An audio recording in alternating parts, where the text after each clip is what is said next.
Welcome into this Thursday morning edition of the Oxford Exxon Podcast. Chase Parham, Neal, McCready, Clark Ford studio here today. A bit of a state of college athletics podcast to some extent. A couple different topics we want to hit on that. Some stories that have come out in the last 24 to 36 hours. Ole Miss announcing, or at least the Grove Collective announcing a couple different new partners, members, athletes, however you want to say that, ambassadors and representatives of their collective. So talk some of those things today. We are one day away from Ole Miss in Arkansas and Fayetteville this weekend, Friday, Saturday, Sunday for the Rebels and the Razorbacks, and Ole Miss sticking with the same rotation, DeLucia, Elliott, Diamond this weekend in Fayetteville. So that and more coming up on today's show. The Oxford Exxon Highway 6 West in Oxford. Lunch specials, $5.69, two sides, bread, 32-ounce drink. Coming to town this weekend. Next weekend, I know a ton of you were here, obviously, last weekend.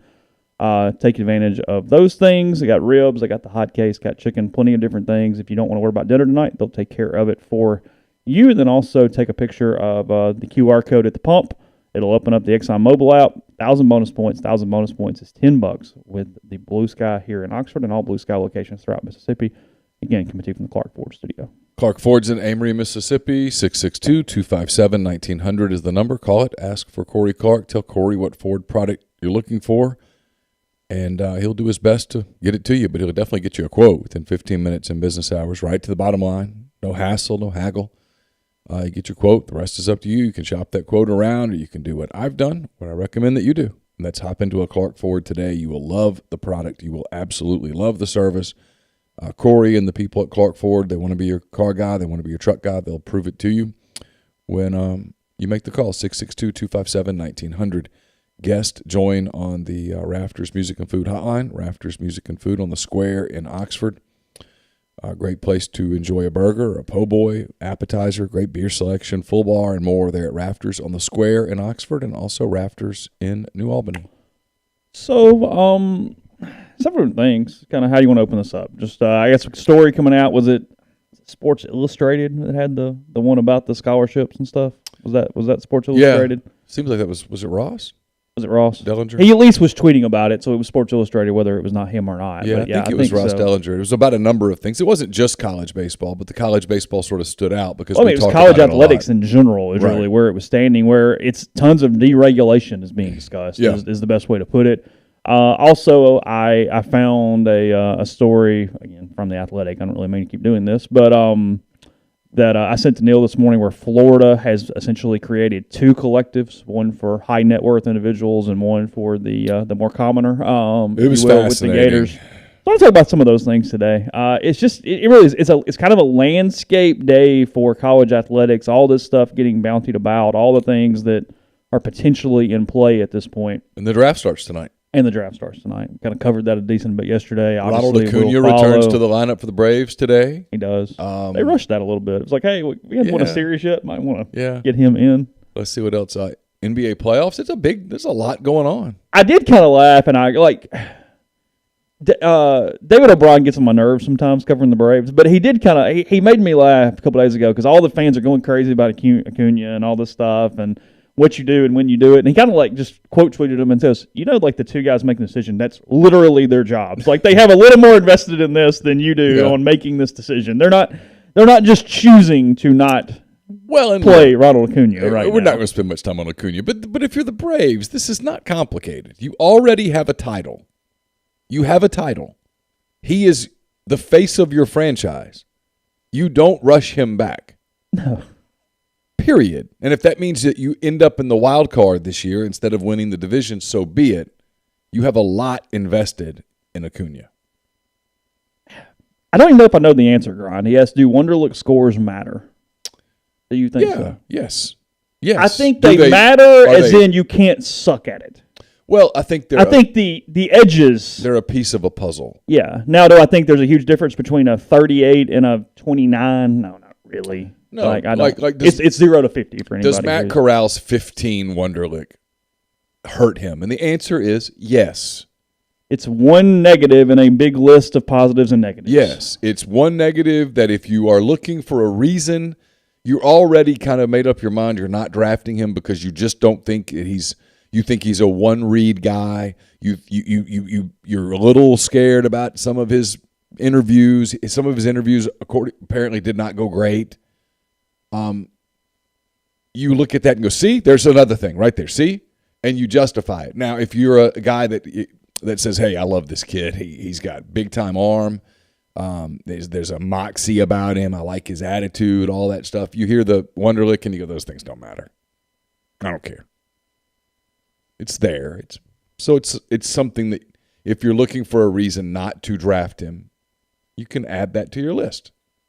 So comparison, current top quarterbacks in the NFL, or at least a list of some of the better quarterbacks in the NFL. This is not all-encompassing, okay? Mm-hmm. Wonderlic scores. Ryan Fitzpatrick, 48. We've always known that. He's a guy who incredibly intelligent, and I do believe that was indicative of teams are going to be more willing because he's just going to be a pro, show up, he's going to learn systems, he can bounce around, and it's made him a ton of money to be an NFL quarterback. Yeah. It has helped with his intelligence. Yeah, because he can get a job as a backup with a phone call. Carson Wentz, 40. Matt Stafford, 38. Josh Allen, 37. Aaron Rodgers, 35. Tannehill, 34. Burrow, 34. Brady, 33. Cousins, 33. Russell Wilson, 28. Dak, 25. Roethlisberger, 25. Mahomes, 24. Just a quick list of some of the top guys. Yeah. Historically, the worst of some Hall of Famers, Brett Favre at 22 is the lowest I see on the list. Eli had a 39. So Grind points out that Malik Willis scored a 32. And so if you're the guy that's saying, hey, I love this Willis kid, right? Big arm, I like his personality, and you're like, see? And he got a 32 on his Wonderlic. Look where he puts in the range. He's right there with these guys that are in the NFL today that are successful. Mm-hmm. So it's a piece of a puzzle. Yeah, it is confirmation bias with whatever you need it to say. Yeah. Because if you love him, you can probably ignore it. And if you hate him, you don't go. If you're the guy that's looking at Malik Willis and you're like, boy, I watched that couple of his films and I just you don't see 32 on the Wonderlic and go, son of a bitch, we're going to take him. Yeah. But if you're talking yourself into him, there's another piece. There's okay, another layer on top of the case. Yeah, sure. Yeah, sure. I get it. See, he's a bright guy. Bright. Think. He can think on his feet. He can think quickly.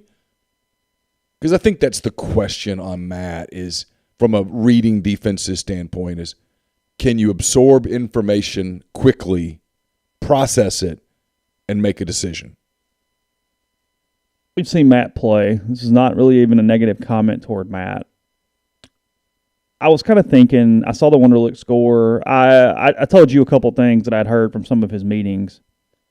He feels, it comes off as he's nervous.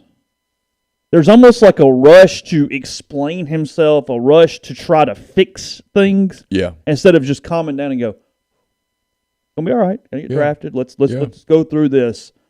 He's had some bungles in interviews where it feels like he is trying to explain away things that don't need to be explained or do a lot of cleanup on something that's not spilled, frankly. One of the things that was always said about him privately inside the program is that he could be a little thin-skinned. That's not a criticism. I think I'm kind of thin-skinned, so I'm not making fun.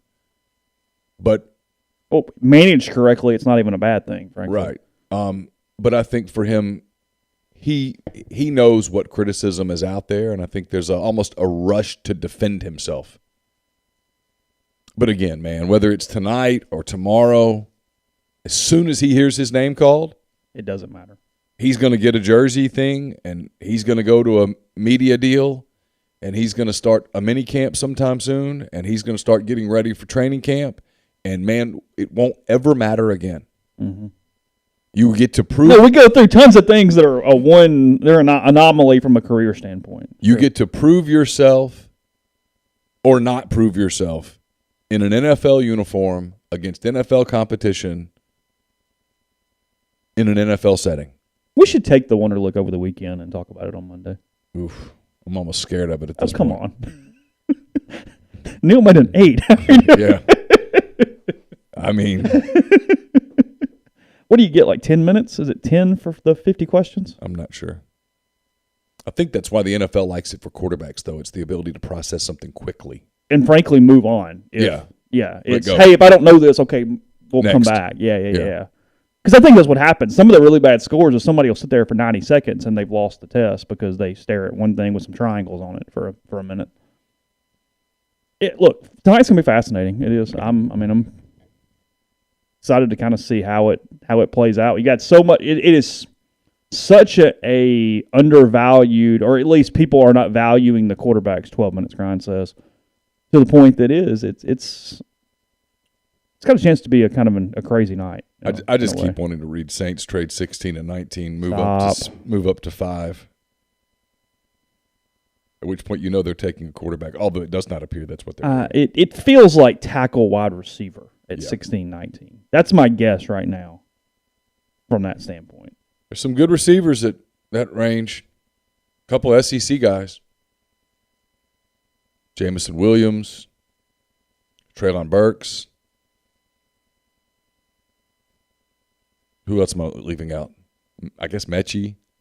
Chris Olave, Ohio State. Yeah, there's some dudes. Mm-hmm.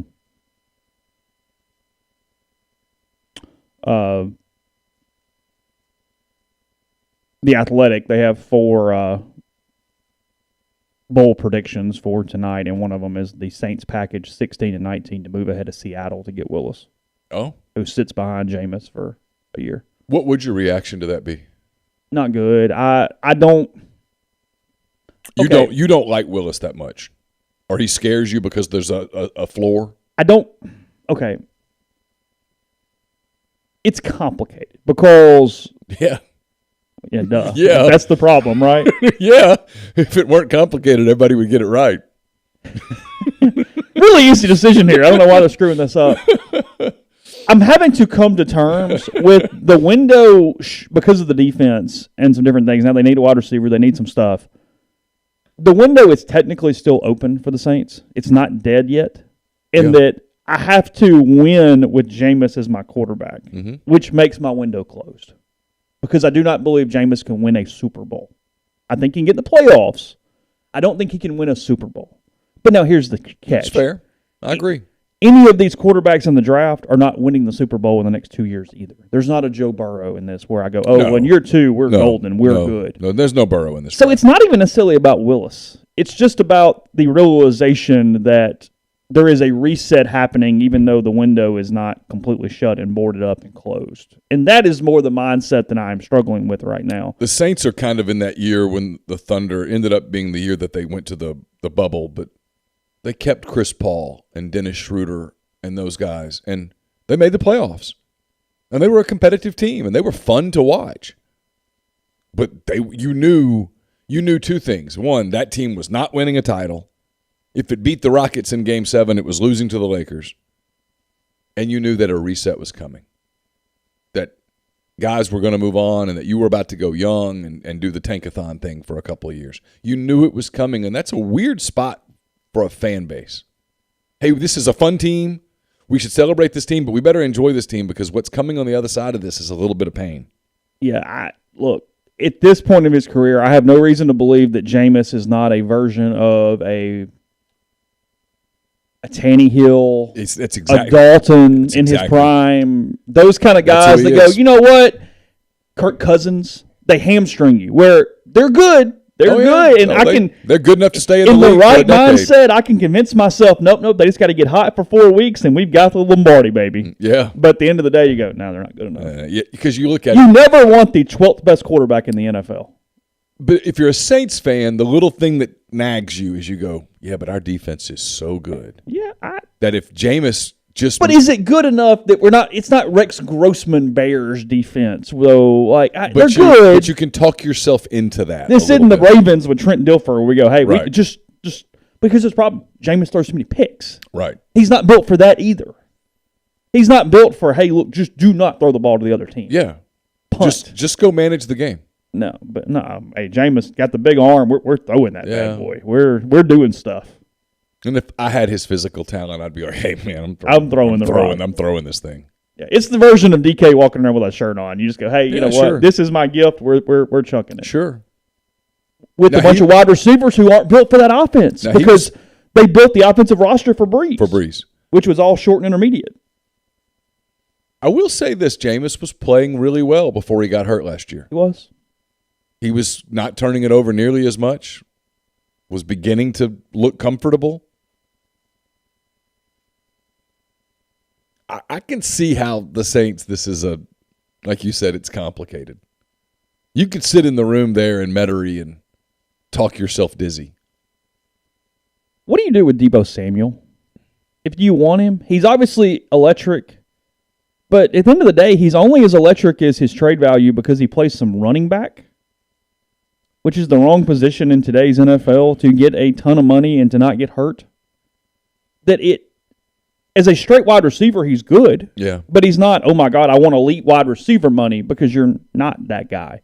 He also was playing in an offense that was kind of engineered for him and operated by an offensive genius. Yeah. Yeah, I mean, Shanahan's good. Yeah, he's really good. People do the 28-3 thing against him. It's should happen. Shut up. Yeah, I would not want Deebo Samuel at the price he would take. I'm not mortgaging my future for him. A guy who is only that valuable because he takes some handoffs. Yeah. If you were a team that the window was closing, you were a weapon away, think about it. Oh, sure. But at that point, you have to understand that, okay, this only works.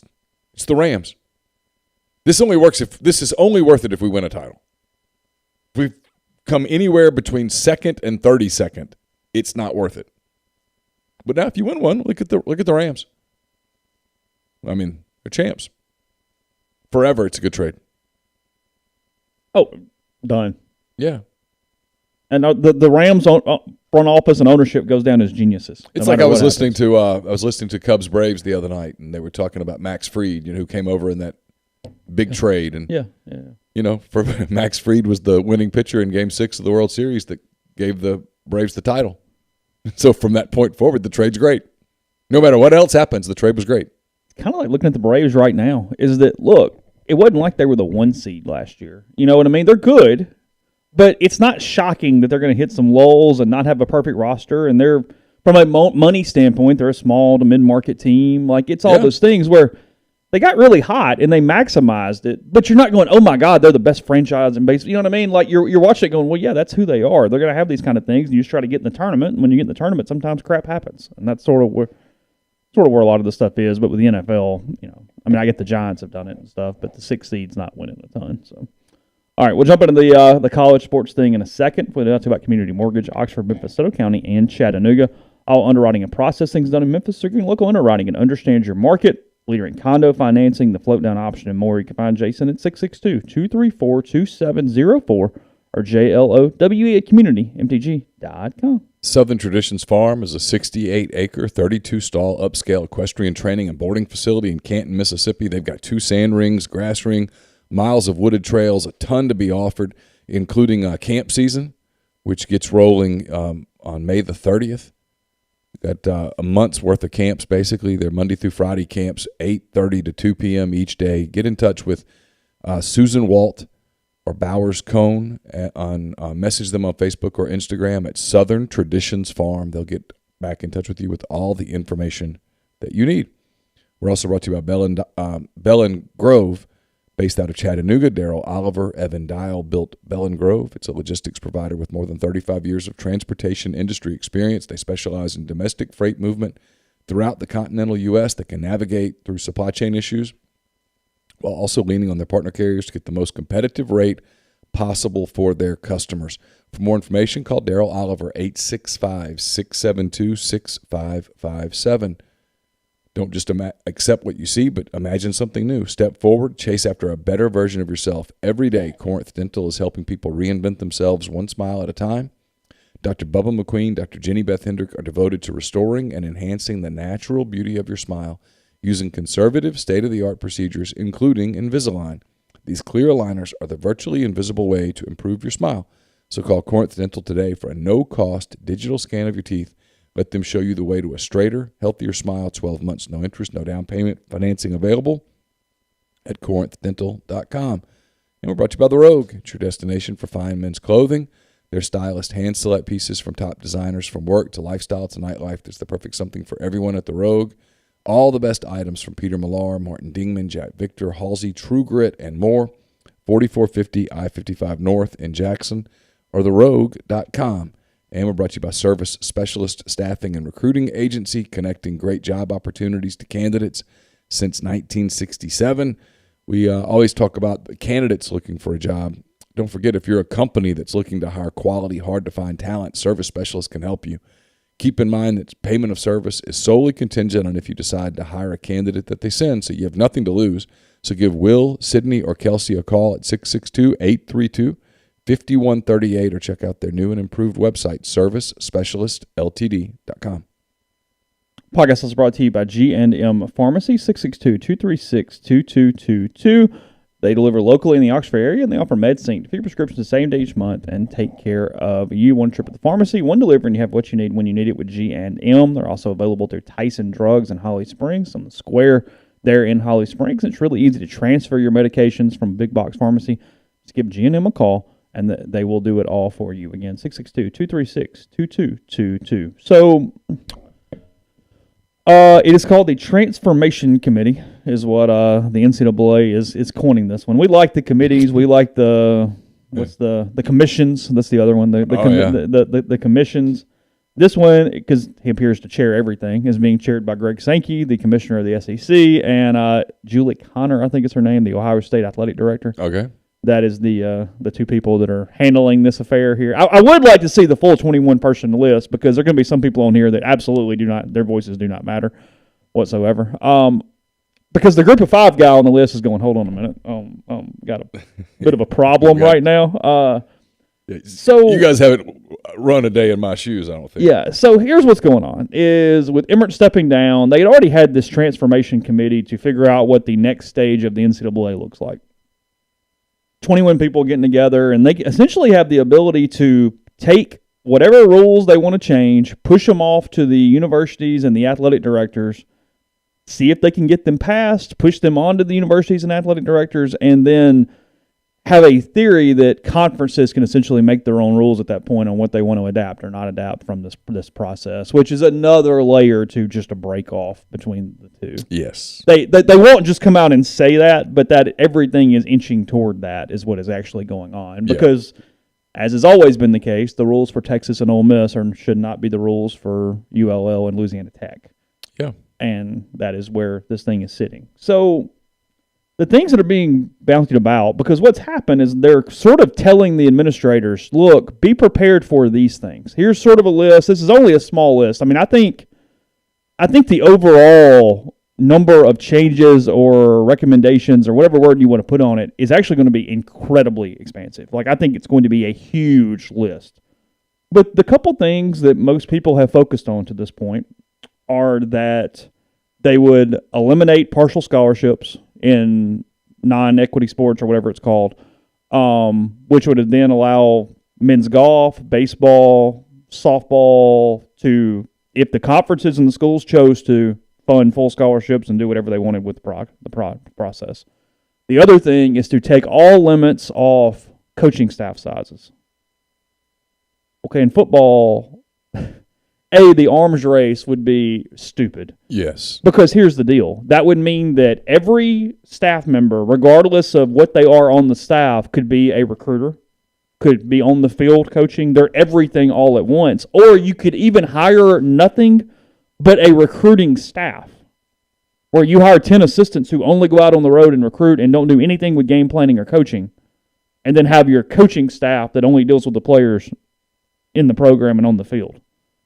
In theory, those are the things that would happen in that case. And you're talking about, depending on the money in the school, I mean, you could see double the size of coaching staffs of right now. You could see a swelling even beyond all the analyst games that are currently going on.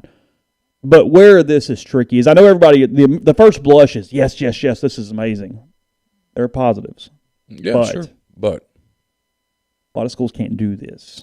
A lot of schools can't, and you got to figure it out from this key point, Title IX. Yeah. It's a very real thing here, because Title IX doesn't go away because of these changes. So even at the major schools, how does that math work? How does the math work? That if I go, you can't just go, hey, baseball's full and this is full and whatever, because here's the deal too. It's not even necessarily funding all women's sports to the same amount. That's fine. Ole Miss is fine with that. SEC schools are fine with that. I assume, that you might need extra sports. And extra sports are so expensive. Yeah, because that is cost prohibitive that I don't think it could happen. Yeah, you have to hire new staff for that. You have to have. At some point, people are looking at this going, this is like we talked about, this is a stupid, the business model as a whole, the college athletics business model, not its purpose, not the altruistic stuff. The business model is stupid, right? I mean, if you were just running a business, you'd have a football program. Most places would have a basketball program, men's. They wouldn't have women's. And a few places wouldn't have baseball. Some people would have different things. Some of the schools up north would have a hockey team, etc. But you wouldn't do a lot of other stuff because other stuff doesn't make money. Like the idea that you're paying your women's basketball coach $850,000 is insane from a business standpoint. The program doesn't make money. It loses money. From a business standpoint, you'd hire somebody, pay them about $50,000 and be like, just don't get in trouble. From a business standpoint. Yeah, sure. And so in baseball, let's say Ole Miss is at 11.7. If you go to 25, right? That's quick math. I think counting academic aid, Ole Miss was at like 14.3 this year or something like that. I could go look at it again, but it was. So you're adding 11 scholarships roughly if you go to 25. Yeah, and technically it's 27, but sure. Okay, so you're adding 13. So you're basically you're a 35-man roster, but under current NCAA rules, 27 is the max number of scholarship players you can have. Okay, but now that would go away too. Yeah, so I mean maybe. In theory, it could go to 35. At which point, if you're I'll use my alma mater, ULM. Now, no one would need to go to 35. Right, that's stupid. But if you're ULM, you're losing money at 11.7. Oh yeah. So there's no incentive to even go to 12. And so now if you're competing against people that are at 25 scholarships, 27 scholarships, whatever, don't you at some point go, maybe this is the time to pull the plug on this? Well, your roster's even being diluted down because, that's a good example. Take Southern Miss, take ULM. Mm-hmm.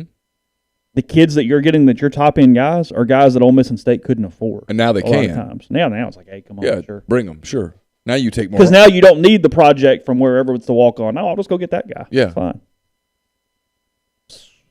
Yeah, at the top of the sport, it makes the sport better. Because now you might even get some guys that go pro. Maybe they'll go to college now because it's a full ride. Mm-hmm. And then they can get NIL money on top of that. But if you're at Chase, there's some, Missouri, they'd do it because they'd have to, but they'd look at this. The league would mandate it. But they would look at this and go, this is silly. We're not making money in baseball. How many schools in the SEC are making money in baseball? About half? Not even, I don't think. It's Ole Miss, State, Arkansas, South Carolina, and LSU, I think. With A&M, I don't know. Okay. So 4 or 5, 6 max. Yeah, and when you add Texas, I think they're probably making money in baseball. Like Florida doesn't make money in baseball. Right. Vanderbilt doesn't make money in baseball. Georgia doesn't make money in baseball. This is a real challenge for Vanderbilt here. I'm kidding. But if you look at anything outside of the Power Five, they look at this and go, "This is dumb. This is dumb now." If you're Southern Illinois, are you even doing it anymore? Why? If you're in the meeting. I think if you're in that meeting, you have to go, hey, we don't have this. So does it evolve into a Division I and a Division II? I think it's inevitable. And I could be wrong. But is this the step toward that? It's just yet another step towards it. But again, it's not even what you're talking about. It is, but it's in addition. It's, again, Title IX it is actually the bigger part of this. Ross, I'm not grading his story here, but if he made a mistake, it's that Title IX is mentioned in like the 37th paragraph. Right. That's not correct. Because take ULM, for example. Even if they said, you know what, nope, we're going to add 10. Well, they can't create women's soccer or something simply to offset those costs. I wouldn't think. You know what I mean? That's the problem. Is you're talking about creating a sport. Well, you're not offsetting cost. You're adding cost. That's what I meant. You meant offsetting scholarships, right? Yeah, sure. You're doubling down. With what? With what money? I mean, now do you call Alabama and go, hey, we'll come take our beating in September, but instead of $4 million, we need 5.5 to pay for this? Yeah. Yeah, I mean, is that what you do? And then if you're doing that, don't you have to worry a little bit about, hey, the day might come where the TV networks go, we don't want that game anymore. Hey, Alabama, we just, hey, SEC, we just gave you guys triple what you used to make. And that Auburn-Samford game, we don't want that anymore. We want Auburn to play Wisconsin. Go schedule somebody. We got to market this game. Hey, Arkansas, we don't want you. That Arkansas Pine Bluff game that you played, we're not doing that anymore. Remember how you played Cincinnati? Do that again. And I say that not about competition, but now Arkansas Pine Bluff, Samford, those kind of teams, they don't get those paydays. Well, those paydays funded their athletic programs. And now you're talking about adding to it. Arkansas Pine Bluff, are they going to add baseball scholarships? Well, Arkansas Pine Bluff's probably not even at 11.7. Right. They're probably at like 4. But now you go, okay, so are we just going to be a whipping boy, or is this an devil's advocate? Is you this an already opportunity were. to kill it? So what difference does it make? Maybe you're now more. You're so much of a whipping boy. But you're only playing your conference. That's all that matters. Right. So who gives a damn if you're beat 8-1 or 18-1 by Ole Miss? Maybe, you know what I mean? Yeah, like if sure. there's smaller conferences, actually, I think you just do what you're doing. If there's no split, I mean, a split makes sense. But if there's not, you don't have to do anything. So who gives a shit? As long as if you're Pine Bluff and as long as Prairie View and Alabama A&M aren't doing it, right? What difference does it make? Right. Yeah, your product's probably a little worse, but you're not recruiting the same kids anyway. Yeah, you're right. And I hadn't really thought about it like that. I still think the ultimate answer to where this is headed is there's a Division I and there's a Division II.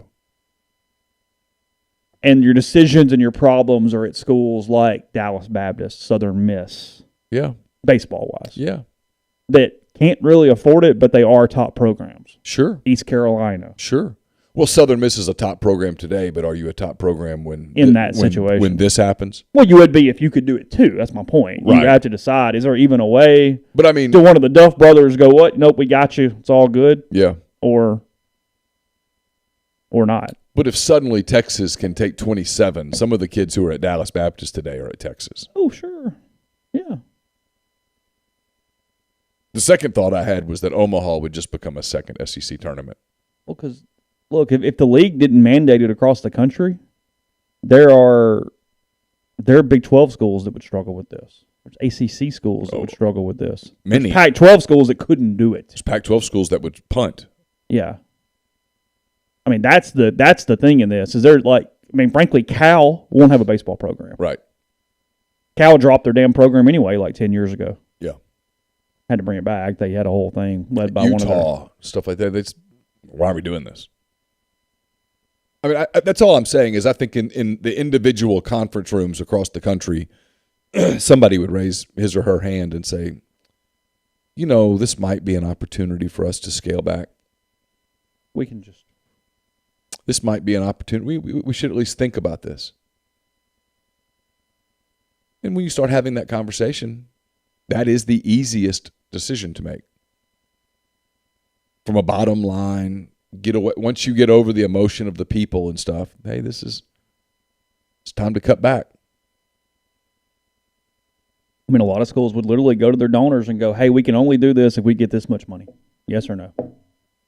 Not mad at you, nothing else, but here's the number. Meanwhile, we're hitting you up for facilities. We're hitting you up for NIL, for the sports that we deem more important. Yeah. And hey, can you fund? What's this going to do for us? Is it going to make us competitive? Well, and look, here's the deal, too. Here's what this potentially would do as well. It's not just a men's sports issue. If the schools that do decide to cut because of this, they're cutting women's sports, too. Sure. Because they only need they just need equity. Right. They have to play a minimum number of sports. A lot of schools are paying way over the minimum. I mean, this is similar to the pandemic conversation we had for like a day back in the middle of 2020 of, hey, if this happens and money doesn't come back, where are you cutting? And it's across the board. Yeah. I mean, it's not just baseball or men's tennis or whatever you're talking about. It's interesting you say that because the people in college athletics who would be in these boardrooms, they've had these conversations already. Because the truth is, in summer of 2020, when they were all doing Zoom calls, the subject of those Zoom calls at some point, I'm guessing. What are we doing? Like, this would be an interesting thing to ask Keith. Now that it's over and they got past it. I'm sorry. One day it's over, the next day it's not. But whatever. We'll get there eventually. When you talked about kind of Armageddon, no football season for 2020, none of those revenues, what was getting cut? When you did your war game, what was getting cut? Because every school had that list. Yeah.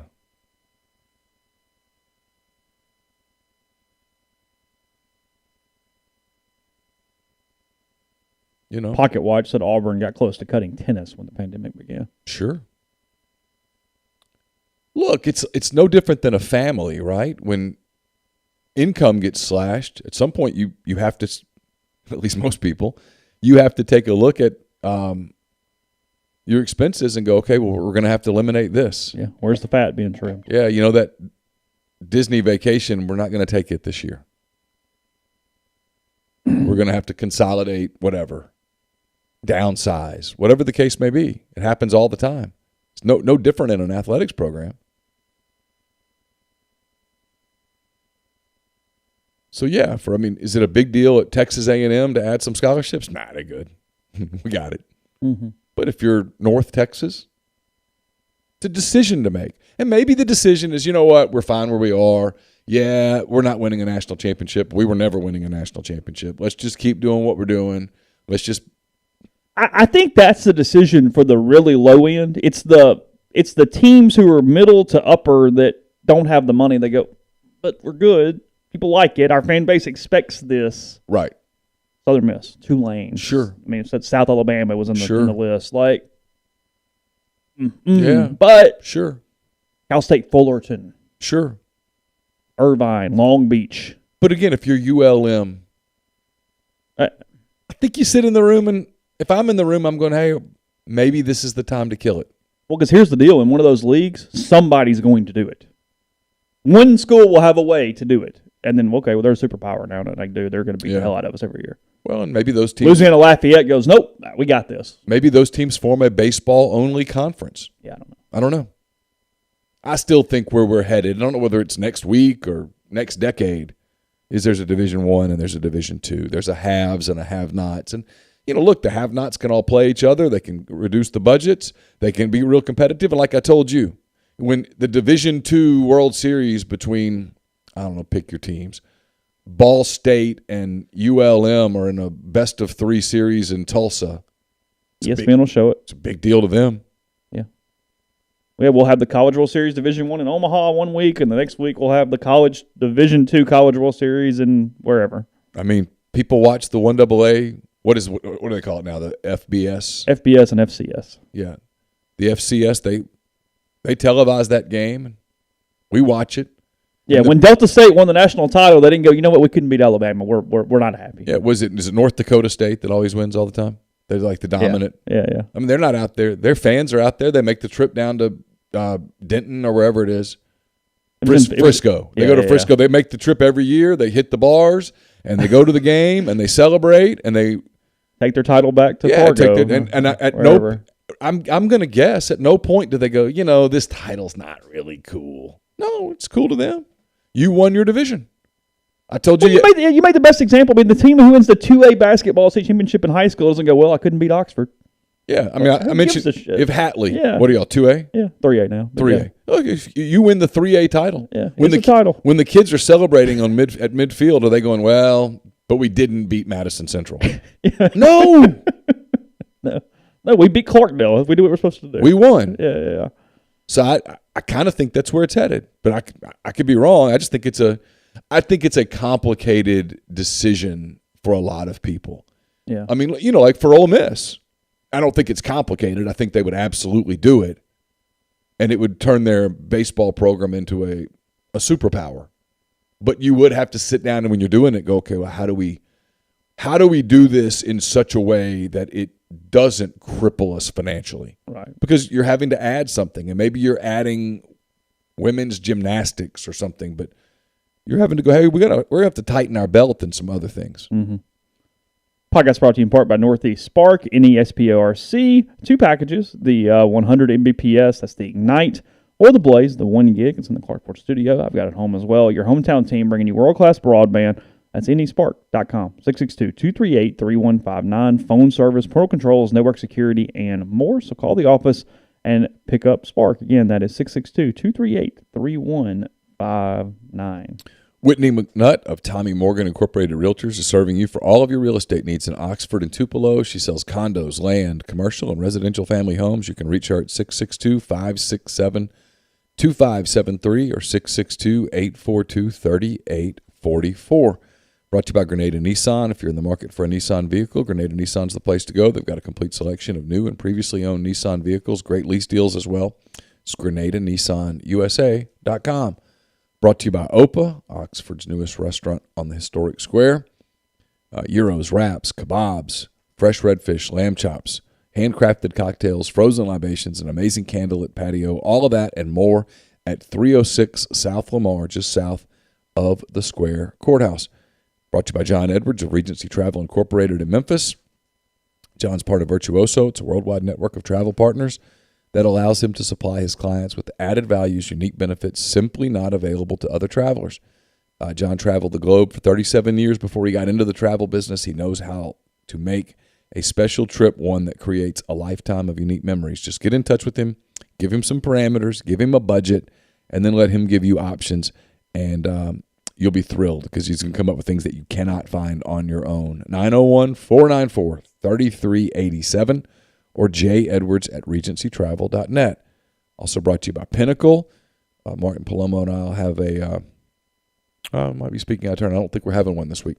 A Mind on My Money podcast at some point, but whether we're doing that today or not, you can go to Pinnacle at mypinwealth.com. They've got clients in more than 20 states, advisors in multiple states. They provide detailed, specialized investment management, financial planning, retirement planning for individuals and businesses, and much, much more. It's mypinwealth.com. And the College Corner is your one-stop Rebel Shop. 2 locations in the Jackson area in Ridgeland. College Corner is next to Fleet Feet in Flowood. It's next to Half Shell. If you don't live in Jackson, just go to collegecornerstore.com. Plus, you can find them on Facebook and Instagram. Largest selection of Rebel gear in central Mississippi. So the other thing that I found fairly interesting yesterday, it's the deal this morning, and I think it's relevant to the conversation we had yesterday regarding A&M and their collective and the fund. I think that's what they were calling it, the fund. Is that correct? Yeah, the fund. Just the fund. Today, this is from Alan Taylor and Andy Staples. It is about Florida's ventures into the NIL game, into the collective game, and there's some knowledge here. There's some rules here that we've seen play out, but we're seeing more and more schools not really figure this out. We've all known it, but it's the interesting part to me. So, not going to read a ton of this, but I am going to read the first few paragraphs because I think it's necessary as we have this conversation. And it says that Billy Napier, football fund is from Florida. Football fundraising needed a new benchmark in order to recruit and retain talented players in the exploding name, image, and likeness market. The annual war chest required to field a contending SEC roster. Napier set the price at $20 million. I love that number, said Eddie Rojas, CEO of the Gator Collective. It's a doable number, and we're building for that. $20 million a year. I don't know. Okay. Yeah, I'm not sure. I did not get specificity on that. The crowdsourcing collective was a long way from that number, though, and this is important. This is kind of where I'm going here. Fans support the Gator Collective through monthly pledges as low as $5.99. Founded last August, the collective has amassed 2,200 subscribers and raised more than $500,000. Fearing that his favorite school was falling behind other schools, one of Florida's biggest donors took matters into his own hands. 2 months ago, Hugh Hathcock plowed $1 million of his own money into a fund that would eventually be called the Gator Guard. Last week, he began contacting other high-net-worth donors with the hope of creating a select group capable of writing checks larger than the fan collective could amass in years. The Gator Guard was announced on April 21st and within 48 hours had produced commitments worth $5 million, 10 times what the Gator Collective had raised in 9 months. We're not doing the same thing Gator Collective is doing, Hathcock said Wednesday, a few hours before visiting Napier at an appearance in Orlando. I'm not part of the Gator Collective. This is an exclusive club for high net worth Gators that want to be part of something a little more special, and their donations will merit that. Now, Hathcock is the largest donor in Florida athletics. He gave a $12.5 million donation here recently. He dumps a shit ton of money into Florida. But what is interesting here is the NIL ecosystem, where Ole Miss, obviously, the main one being the Grove Collective. Again, they announced Morrell, Ruffin, and then I've got one to announce as well for Ladarius Tennyson that I haven't posted yet on the website. So 3 more today, and they've taken matters into multiple things. They have a fundraising arm that is contacting high net worth individuals, other individuals to raise money, and then probably a few weeks away, I think, I talked to William this morning, from a crowdsourcing similar to what Florida has done. But what this keeps coming back to, and what is the true story of this, is that you can do a lot of good through crowdsourcing. You can do a lot of good on maintaining players, getting some portal players. You can amass enough money to make a difference. But at the end of the day, A&M, Florida, Ole Miss, whatever you want to call it, it's about large donations. It is about, whether it be personal or corporate or wherever you're getting them, the only way you're jumping up into the elite levels of high school football recruiting is with large donations. The Gator Guard, not the Gator Collective, because that's the startling thing for me is, and look, William may argue with this, Ole Miss people may argue with me, that's fine. Sure. But Florida is a pretty big school with a lot of alumni base. And if they were at 2,200 subs and in total $500,000, now look, the Grove Collective has more than $500,000, but they haven't done crowdsourcing. This is the crowdsourcing part. That's not a substantial number to get a lot done across the board for a football recruiting class. I think the crowdsourcing is good. I think it gets a lot of people involved. I think it lets fans be more invested in the program, feel like they're contributing, because they are contributing. But that's not what's changing things. It's the big numbers. It's the big people and what you can do. And it is the critical thing for Ole Miss that we mentioned yesterday right now that I'm sure Keith and Denson are pulling their hair out about, is that there's only so many of those people, and you're asking them for like 9 different pots. And what do you do at that point? And how it's where the Moneyball thing kind of is what it is in a way right now. Everything you just said is true and cogent, but the part that I'm having to make myself pay attention to what you're saying, because what's going through my mind is $20 million. That's the number Billy Napier gave him. $20 million. He did. Billy's been at Alabama. He knows the number. He was incredibly selective at his job. At his job, because he knew that there were only a handful of programs, in his opinion, that were going to be able to compete in this NIL era. $20 million. We talked a minute ago about college baseball and how many programs could say, hey, we can go to 25 scholarships, 27 scholarships, whatever. $20 million. How many programs can play in those waters? Well, look, I don't think that's sustainable year over year for anyone. Oh, I don't either. But let's just, for kicks and giggles, say it is for Florida, okay? Okay. I'm having a hard time even having a conversation, but okay. Say it is. How many schools can do that? It's a small 5. number. I mean, it's 10. It's less than 10. Yeah, that's what I'm saying. I mean, but it's less than 10. I don't know. Ohio State, USC, Texas A&M, yeah, Florida. Running out of, we're getting about done. Yeah. We didn't say Alabama. We didn't say Tennessee. No. Alabama can't. They can't go there. Auburn can't go there. LSU can't get there. No way. Not consistently. I'm fascinated a little bit on whether, and I guess some of them are, this paragraph was interesting to me, is that it says Hathcock hopes to get the Gator Guard as a 501c nonprofit, which is similar to the structure of the One Oklahoma group. Come on, man. It was announced Saturday to provide NIL deals for Oklahoma players. Ohio State also has a collective set up as a nonprofit. The collectives attached to Tennessee, Oregon, A&M, and Georgia are for-profit limited liability corporations, which is like the Grove Collective. But are you saying you're a charity? That's what I'm saying. Like, are you really claiming that you can give $1 million and then get it written off on taxes because it was to the good of the world? Because you gave it to a charity? Yeah, and then they distribute it the charity being Ohio State football? Yeah, the argument would be that the collectives that are nonprofit are the charitable arms. You're donating to the charity, and then the charity is just deciding which helpless person is getting the money from there. I mean, it is a bastardization of tax code in this country if that is actually getting approved. I mean, I guess great, congratulations to the creativity, but my God. Yeah. Like, come on. Yeah. But apparently it's worked, Ohio State. I mean, I'm reading here from Alan Taylor, or whoever wrote this. That'll even piss me off even more that I had to pay the taxes I had to pay. Why can't I call my kids a charity? Can I call MPW Digital a charity? McCready Media, can it just be a charity? Can we be a 501c? Come on. But again, $20 million, how many schools can do that? If you're Ole Miss, how do you stay relevant in that world? That's the question. How do you, it's not even how do you compete, it's how do you stay relevant in that world? Napier told The Athletic it foresees the college football shifting toward a revenue-sharing model where players get a piece of the pie, and rightfully so. The research firm Navigate projects the SEC's 2022 payout of $54 million per school to double by 2029. The game has exploded. It's transformed, Napier said. The fans show up to watch the players. They don't show up to watch me. Yeah. Well, he's not wrong. Double by 2029?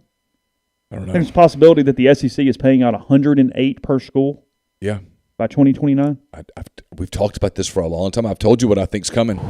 I've told you what I think is coming. Please show me where on this map it looks like I'm wrong. Other than, well, it's always been this way. That's literally the only argument that anybody has.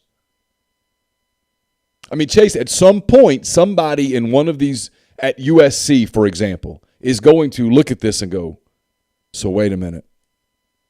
We're getting what a year from the Pac-12? Mississippi State is getting what a year from the SEC? Why are we not on the phone?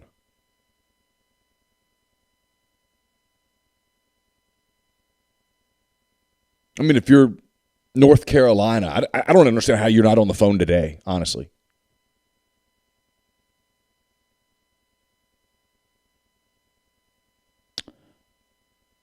A 3-star in the last 2 weeks has signed a $500,000 deal. A 3-star. Who, where? I don't know. Okay. The Athletic reporting. They do finally name the Tennessee kid Nico by name. Yeah.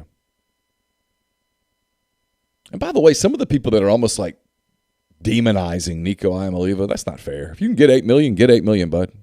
Yeah, whatever. Cool. Go for it. I mean, you're going to work or you're not, and you're going to catch the hell either way for it later. Yeah. So whatever. Yeah. If you're a bust, you'll have to deal with those consequences. Which will be tough. Oh, yeah. Frankly, might not get paid. I would worry if I were his parents, for example. And again, I don't know the kid. Maybe they're like supremely confident in his ability to handle it, but you're not having a college experience, right? At that point, there's pressure on you to perform, and if you don't, and people come after you, how does a 19-year-old kid handle that? Well, not well, and we see it all the time. Yeah, but it's even more amplified when you know that he got $8 million. To answer Grant's question, no. The SEC, that's what Napier was saying. They cannot use SEC revenue for NIL. That is not legal. What he's saying is that he believes there will be a complete structure change. Napier believes that there will be a revenue share system put into the program at some point. Okay, let me ask this. Did you think, because we always hear Lane Kiffin, we've heard Kirby Smart, Nick Saban, they talk about regulating this. Does some sort of a profit-sharing system serve as a regulatory aid? I mean, sure, in theory, but that would require there to be essentially a college football union. Yeah, well, I mean, Lane Kiffin used the word employee the other day. Yeah, I know, but now that brings in a whole other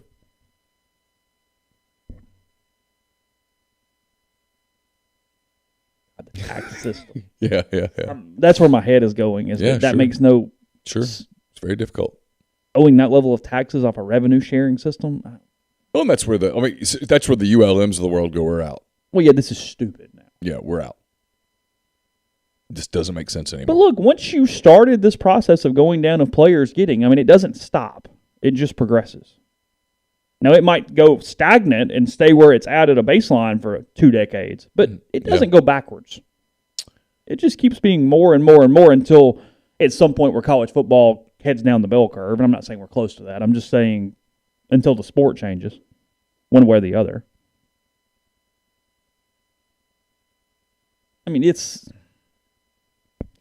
There was a simplicity to the black market that right now feels pretty nice.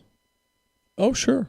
This feels uncomfortable. Well, in a way that did not feel as uncomfortable, which is the craziest statement I might could make today, is that above board suddenly is freaking me out more. But you know what I mean. I talked to a college coach the other day who said this is not what it was intended for. Well, no, but it you should have been expected. Intended and expected are two different things. I know.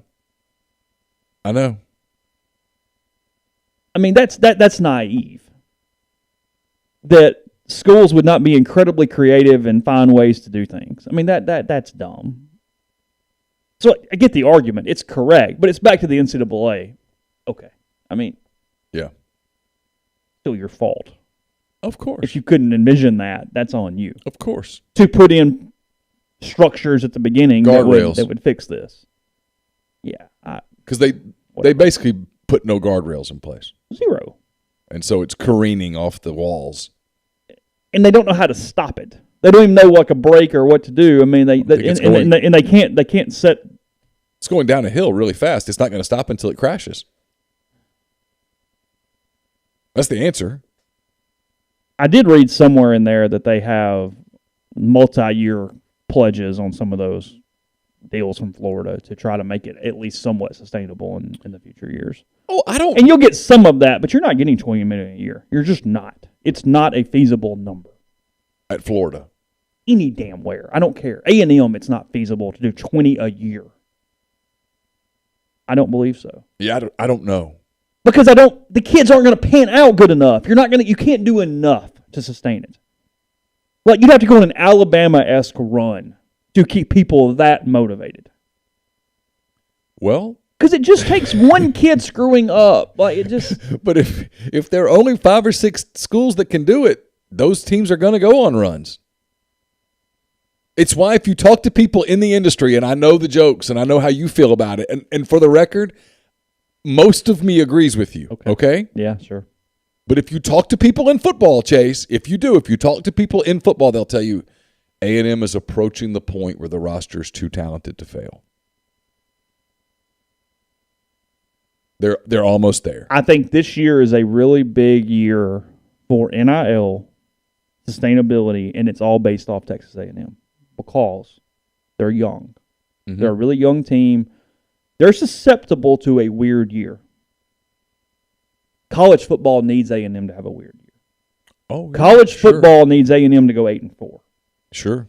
Because 8-4 slows this down a little bit. Because 11-1 motivates. 11-1, God, we're close. No, go. 11-1, you're in the playoff picture. 10-2 motivates. Hey, no, we're good. That defensive end that we've got from Bradenton, Florida, we're good. We'll get him, and then we'll fix this, and it's all right. They need something to go, hold on a minute. You told me, Jimmy, they need that. We need 9-3, 8-4 from A&M this year to keep it from being stupid. I think A&M is the... Oh, listen, college football watches that A&M Miami game. Miami might not be the best example. Then A&M Arkansas in late September, and they're cheering for the Canes and the Hogs. Texas A&M with a young team and a super talented group, they go 11-1. Only loss is to the historically good Alabama team. Nick Saban bitching about NIL at every possible turn. Sure. Well, that's only galvanizing, too. Anything to make him look annoyed. But, just what people say. I don't know. I'm not a football expert. But if you talk to some people in football, they'll tell you that roster is approaching the point where it's fail-proof. Yeah. And how many, if 4 or 5 teams build fail-proof rosters, Yeah, I get it. I'm not even really fascinated. I'm not stunned. I'm just kind of blank stare staring at it. I don't know. I don't know what I am. I just think if you're the Ole Misses and Missouris of the college football world, you stare at this and go, how do we... It just feels really stupid. Yeah, I think you say, how do we stay relevant? Yeah. Other than we are in the league that makes us a superpower because of the TV deal. Right. But if you can never beat Texas A&M and you can never beat Alabama and you can never beat Florida because they have these NIL things in place, and that's before we even mentioned Texas joining and Oklahoma joining. At some point, your ceiling becomes league mediocrity. Yeah, and you're not there, but it's where you better get your ducks in a row, figure it out. Well, yeah, I mean, look, if their payroll is $20 million a year, and your payroll is a little over $1 million a year, I mean, we can talk about the Pittsburgh Pirates if you'd like. Yeah, sure. Does matter. It absolutely matters. People are, well, it does. A&M's never. I hate never. I hate that word when they go, well, they're never going to do it because they never have. Well, it's a new era. How do you know they're never going to do it? I think we're all hoping they never do it because it's a fun story. You and I will look forward to a Monday morning podcast after a loss. After A&M has lost to Miami and Arkansas on back-to-back weeks. Yeah. We'll be like in here going. Yeah. But what if the opposite is true? Yeah. What if they do start piling up wins and they go, see, and we've got the resources to keep doing this? And they become the next decade's Alabama. What if? Because that's only going to embolden that to continue. Again, there's a reason Saban's bitching. There's a reason Lane Kiffin talks about it in the way that he does. There's a reason that Lane has embraced the transfer to the SIP narrative as hard as he has.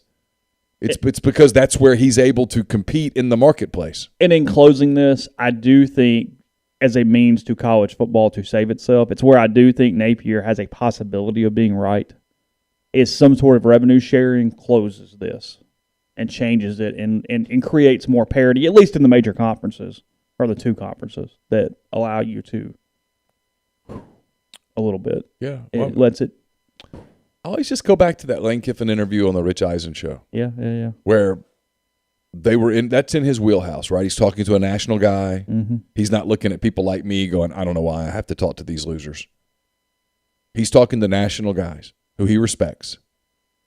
And when Rich Eisen asked him, what's the answer? And he said, well, I don't know that. And then he started in, after he got the I don't know, he couldn't stop there. He talked about employees. How are they not employees? Mm-hmm.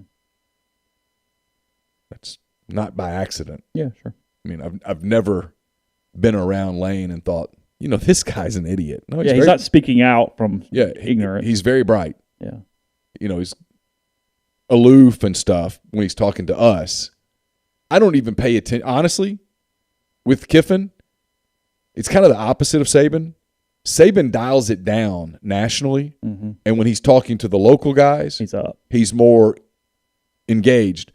It makes sense. When Lane talks to us, I don't even pay attention because I know he's doing this. This is a contractually obligated thing. He thinks we're all a bunch of losers, and for the most part, we are. But when he talks to national guys, he dials in pretty good. He's locked in. Yeah, and I listen to him. And when he talks about that, he's talking big picture, and he's used that word employee a couple of times in those kind of interviews. Yeah. Podcast brought to you in part by Johnston Hill Creamery, small batch artisanal cheese and fermentation. Yeah, there we go. That'll be talked about for a while. Charcuterie, bakery, catering, grazing tables, and more. Make all their cheese locally and in-house right here in Oxford off White Oak Lane, or on White Oak Lane, or off Molly Bar.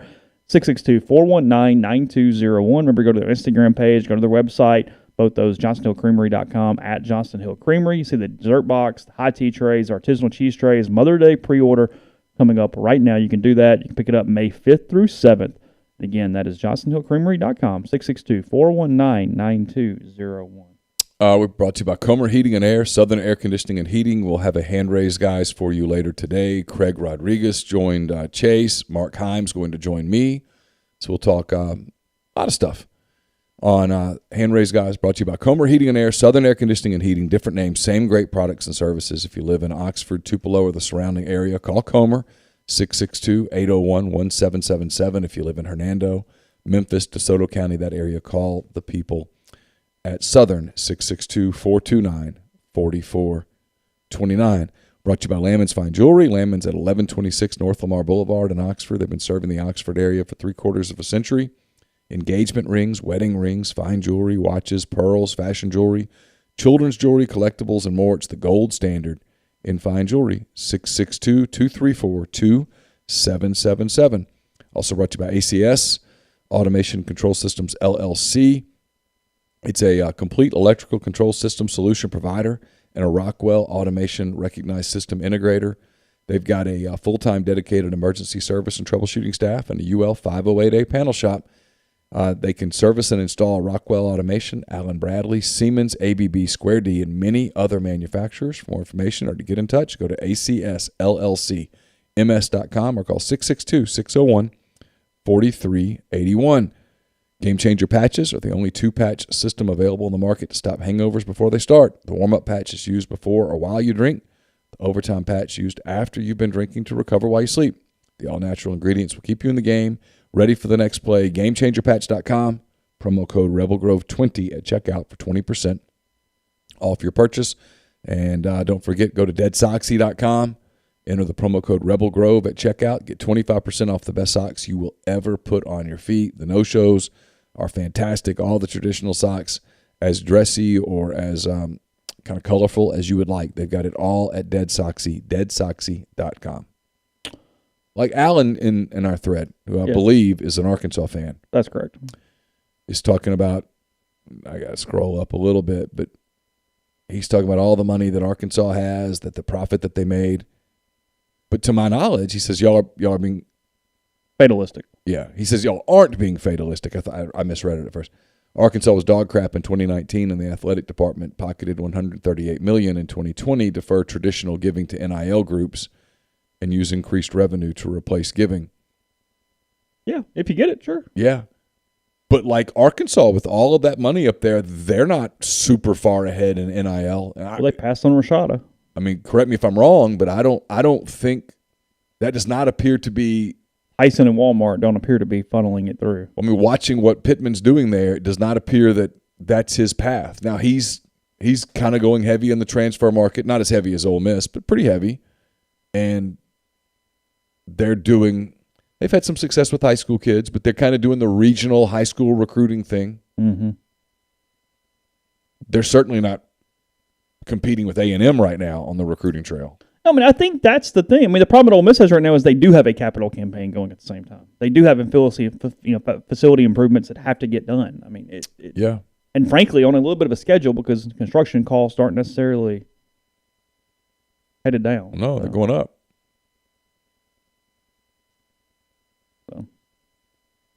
Warriors close out their series last night, so they await the winner of Grizz T-Wolves, right? Is that correct? That's correct. 102-98 over the Nuggets last night. Game 6 is tomorrow night in Minneapolis. The Bucks moved on 116-100, blowing out the Bulls last night to move ahead in their Eastern Conference playoffs. And then I guess tonight is Suns Pelicans tonight or tomorrow? It's tonight because it's during the draft. It's 6:30. No, it is. At the Blender. It's tonight. Yeah, the game's tonight. That's right. Sixers Hawks tonight at 6. Mm-hmm. Suns Pelicans at 6:30, and the Mavs can close out the Jazz in Salt Lake City at 9. Okay. Yeah. Listen, been some good series. No, it's been good. The Raptors are kind of scaring the Sixers right now with Embiid hurt. I don't know that it matters. Oh, that's right. Yeah. You know, I mean, torn thumb ligament. He's still putting up numbers, but you have to think that he's not 100%. James Harden having struggles in the playoffs. You've never seen that before, have you? Who would have thought? As Neal mentioned, talked to Craig Rodriguez yesterday, former Ole Miss baseball player, was also back in the fall of 11 as kind of a GA, helped out with the program or whatever. So we've seen it from a couple different angles. I thought he was interesting because he was here the very last year of Dan McDonnell as an assistant and the first year without Dan. Talked a little, just kind of a lot about college baseball, some different things about Mike's change to try to understand players in this generation better versus, frankly, being a lot harder on players back early in his career. That when things go badly, is that something that players pick up as he's having to be different than kind of who he is? How do you turn it off or on? And discuss that he really got on them after SEMO and that blowout loss. They hadn't seen that though, so does that almost startle them even more when he goes into his normal Mike mode at that point? So we talked a good bit about that and more. Again, rebelgrove.com. In the meantime, we'll follow the draft tonight and then Ole Miss and Arkansas baseball this weekend, Friday to Sunday from Fayetteville. Remember, the noon game on Sunday is on the regular ESPN, the traditional channel there for that one. So hope all of you have a wonderful day. We will be back with you with hand raise guys and then back in studio on Monday. Take care.